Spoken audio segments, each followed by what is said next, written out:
we were shipped from Camp Swift, Texas, by troop train to Fort Dix, New Jersey, preparing to go overseas. And we were waiting on these troop ships. They had to be formed anywhere from 50 to 100. So we had to wait around at Fort Dix for a month before they could get a large enough troop ship to take our group abroad. But anyway, we would go into New York on the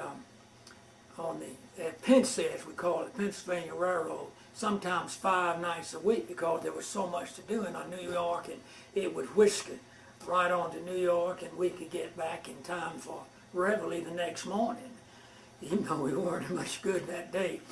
But anyway, some of the fellows that were not interested in New York would just get a pass, and they'd go into the local little town right near Fort, right near our fort there.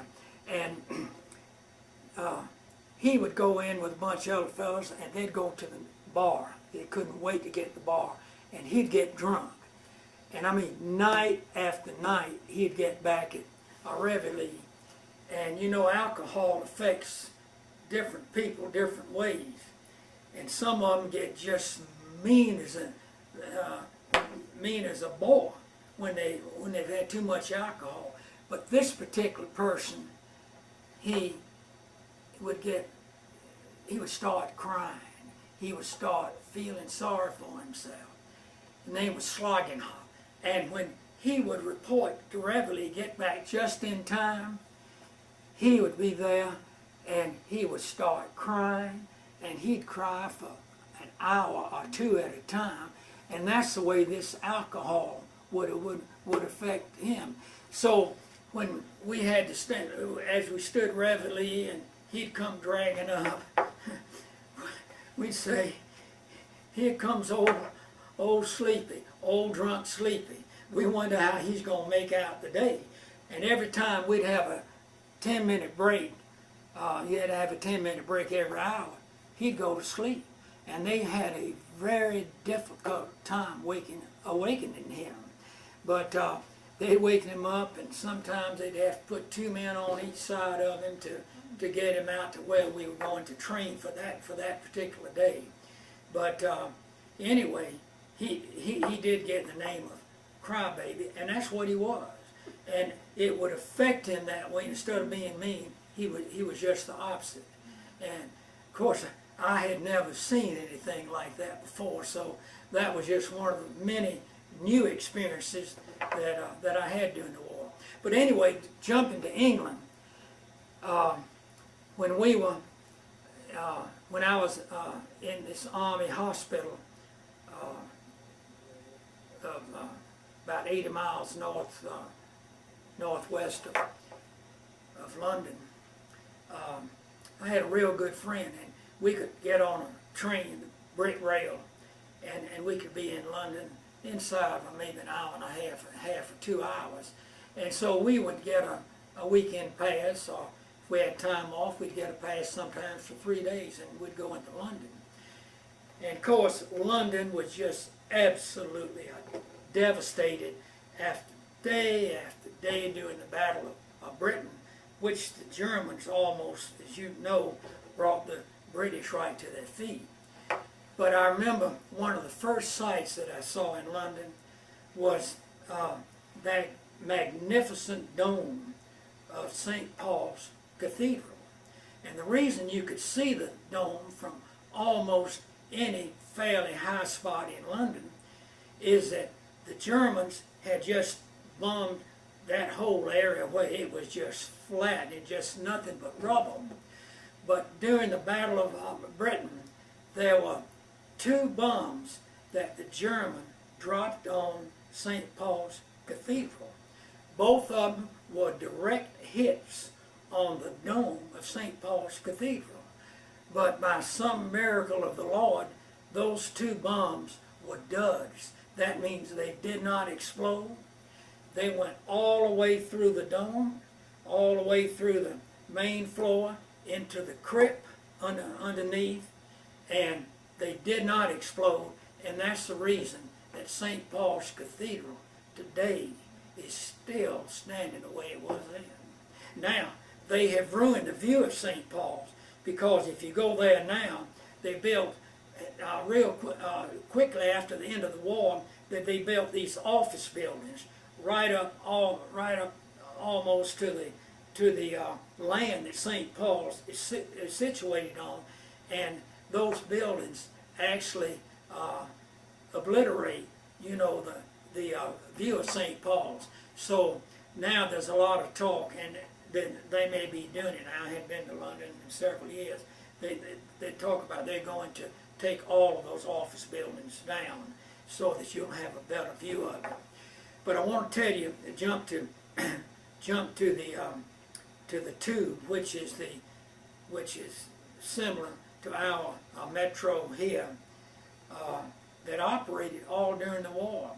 And of course, a lot of bombs took out a lot of the underground, the subway tracks, and as soon as they took them out, the English, they were known to come back so fast, and they had crews that would go right out, and they would reconstruct those tracks so they could keep those subways running.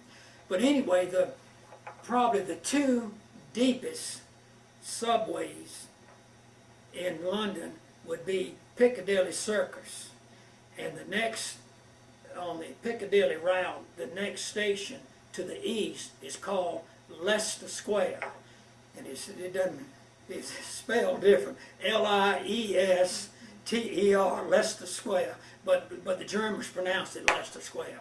Anyway, those two stations are so far underground that you have to take the escalator down, and I'm guessing 200 feet maybe. And those escalators, they operate at a very fast pace.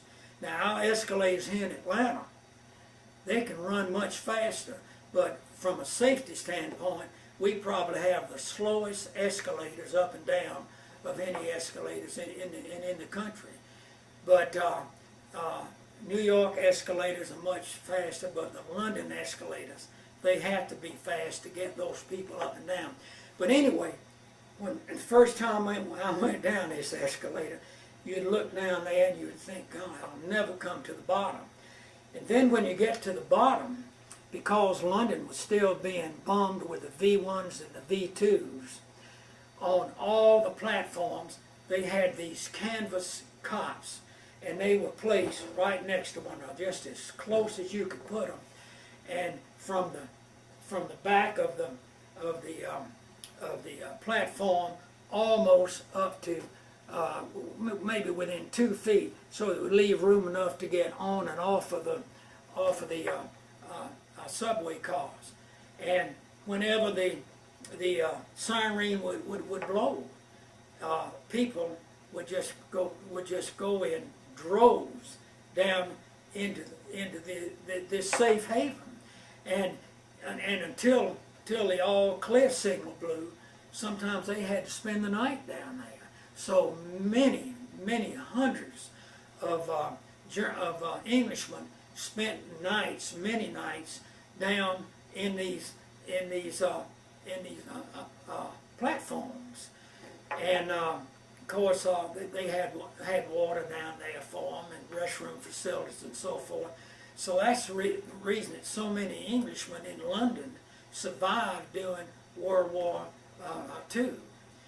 And so if you're in London, if you hadn't been there, you want to go to the London Transport Museum, and it has all sorts of photographs and memorabilia and cars that you can, I'm talking about transport cars that you can actually walk on, and it's probably one of the most interesting museums that you'll find anywhere in London, even though there are a lot of museums there that are just fascinating. But anyway, one night, this friend of mine that he was in the hospital, I worked in, when I got in this hospital, where I could get up and go into the office and work. I worked in there as a clerk or typist. That may be one reason that they kept me there as long as they did. But anyway, this person named Hoppe, H-O-P-P-E, from Cape Girardeau, he was a good friend of mine, and so we went to London one day on a 3-day pass, and we were trying to find a place to stay. Well, there were not too many hotels there, and I mean that was still livable. So we went to the stage door canteen, and they could usually find some place for you to stay. So we went up to the desk, and they said, "Yeah, we know a good place that we can put you, and let me phone them up." That's the English say. Well, let me phone them up. And they called up and said, "Well, send them on out." And we got on the tube subway, and we went I don't know, way hell out someplace, and it looked like a pretty nice hotel. I mean, it was clean, so forth. It hadn't been bummed, so forth. But we were tired. We wanted a good night's sleep, and we were going to be there for 2 or 3 days. But all during the night, there was a knock on the door, and we didn't know first what in the world it was. And we'd crack the door. "What is it?" And it'd be some girl there. She wanted to come in. And this went on every night for the 3 nights that we were there.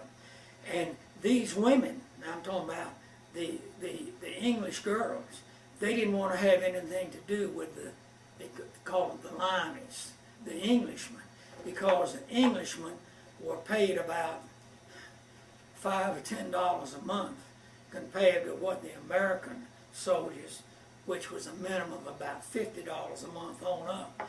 And the English women, they didn't want to have anything to do with their own, because they knew they didn't have any money. So, and Piccadilly Square, which is like something like our Times Square. I mean, that's where the young people would congregate every night, and it was a wild place for any American soldier there that were looking for women and what they call a good time, because really these women, they needed money, I guess, to buy food and to get around and to take money home to their parents. I mean, it was really a sad situation. But you'd see people, men on the street selling chewing gum. You'd see them selling fountain pens. See, you couldn't buy pencil. You couldn't buy fountain pens. In some way, they could get fountain pens, English fountain pens, from the factory.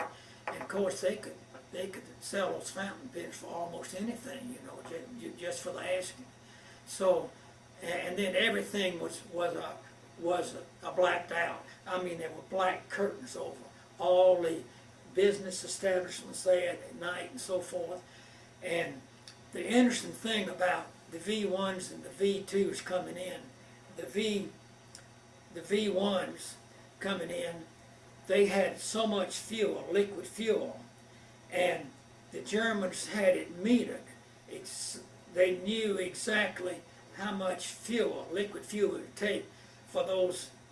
Now they were called V2s. Let me back up. They were called V2s, and then the motor, because they would run out of fuel, it would cut off, and you would hear them cut off, and they had a fairly good glide angle, and they would glide down, and you could actually, in the daytime, you could see those things coming, and you could run for a bomb shelter, or you could run the other way, and you could actually get out of the way way out of money. You didn't have a whole lot of time, but you could actually evade some of them.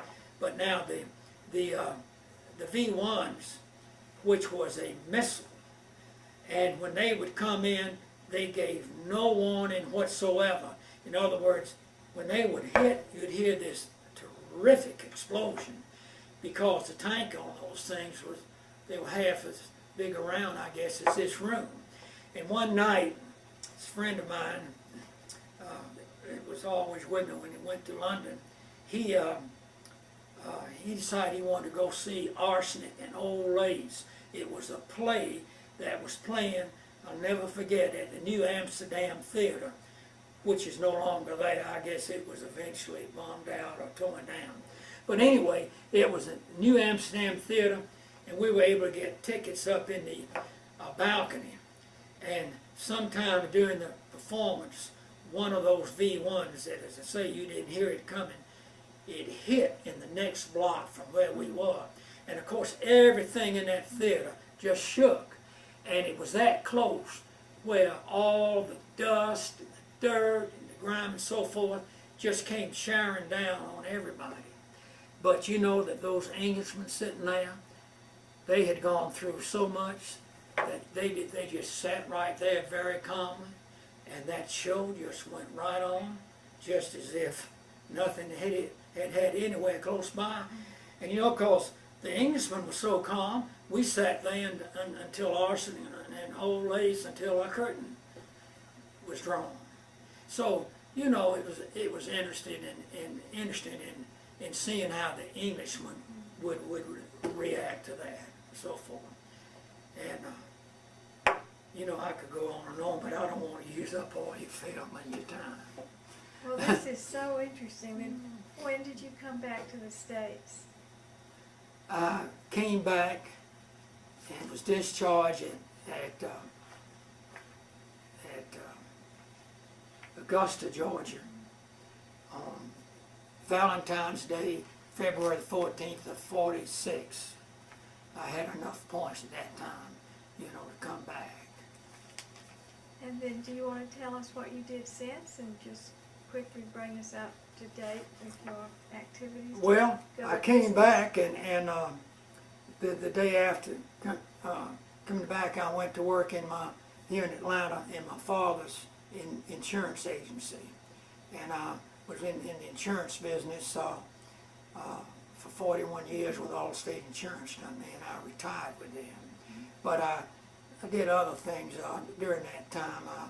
I was in real estate development, and also made investments in 3 banks that were being organized by my uncle on the St. Petersburg beaches, like Madeira Beach and Gulf Beach and so forth.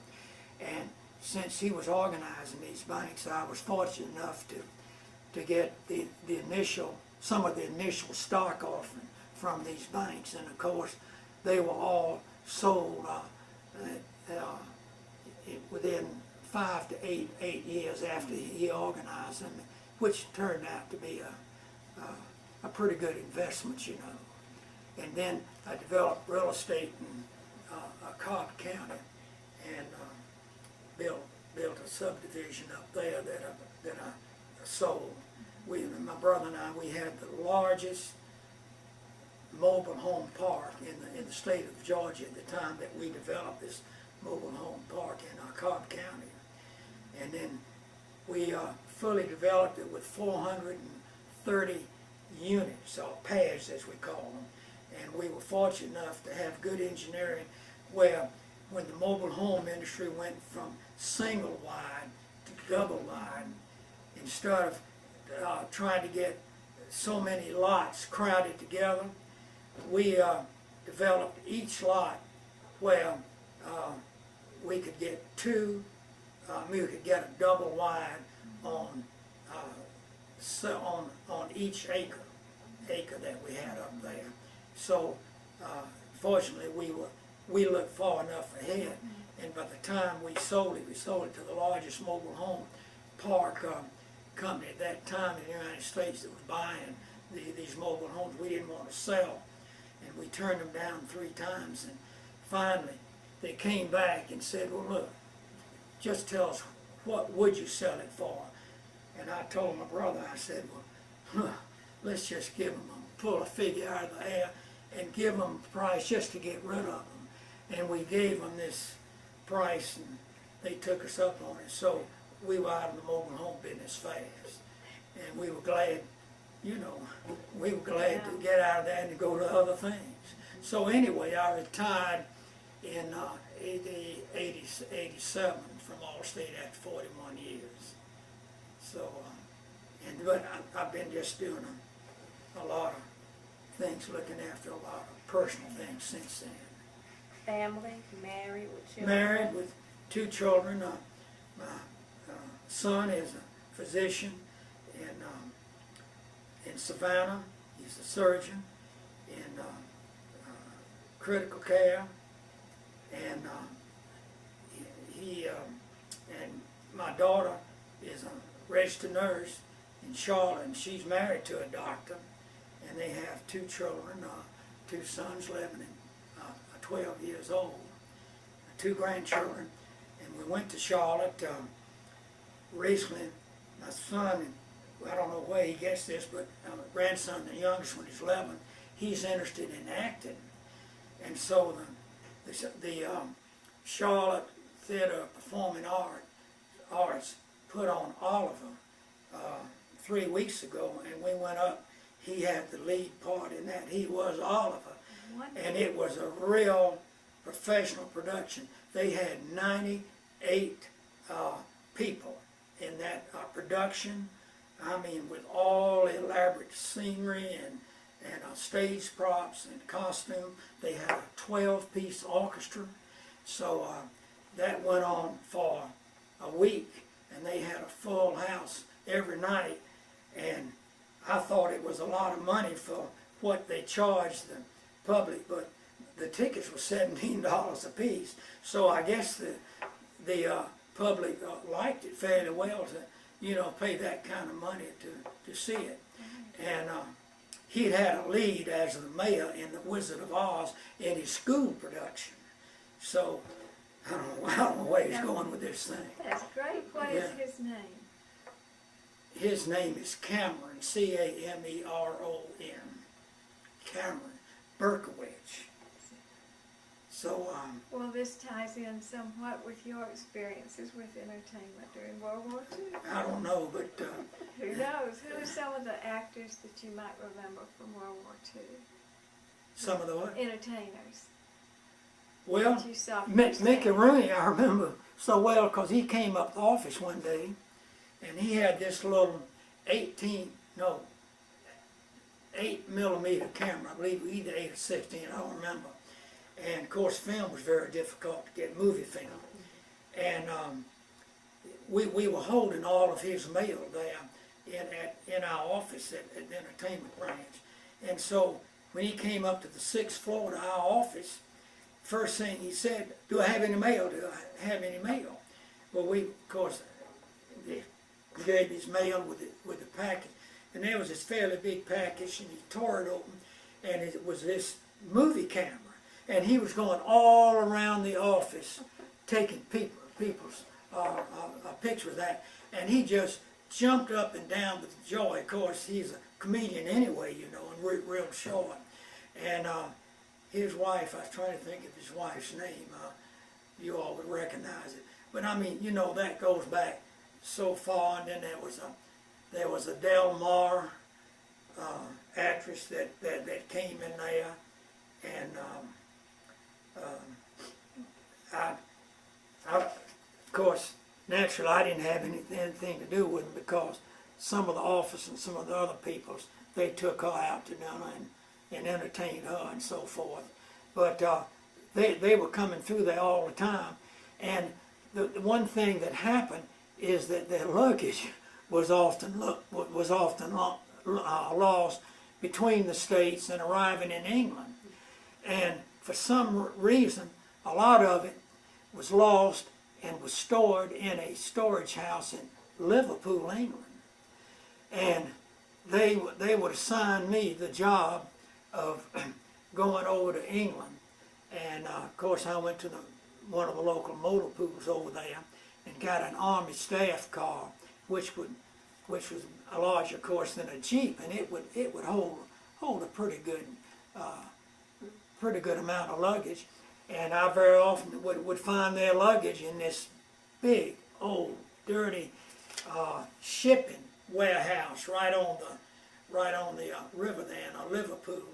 And I would load it in the command car, and I'd take it out to the airport there in London, which was a good piece south of London, and load it on our airplane and take it back to Paris. Mm-hmm. And probably the best known person that was assigned to our unit was